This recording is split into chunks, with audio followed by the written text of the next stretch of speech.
High Imran, আসসালামু আলাইকুম। আমি আজকে আসছি আমাদের ম্যানচেস্টার পিকাডিলি সিটি সেন্টার।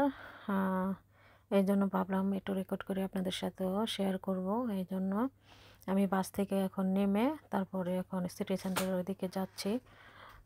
যেহেতু সামনে ক্রিসমাস ডে, এই জন্য সব কিছুই ক্রিসমাস ডের জন্য অনেক সুন্দর করে ডেকোরেশন করেছে, অনেক শপ ওপেন করেছে। এগুলো আমার মনে হয় এগুলো ক্রিসমাস ডের পরে সব কিছু বন্ধ করবে।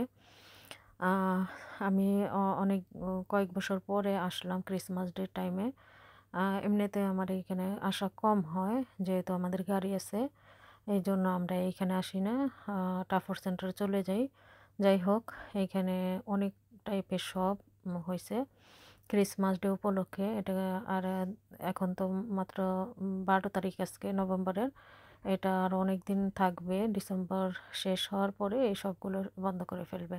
এটা টেম্পোরারি সবগুলো।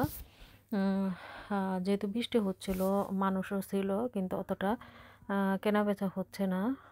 আমার মনে হয় এটা বিকেলের দিকে মানুষ আসে, খাওয়া দাওয়া করে এখানে।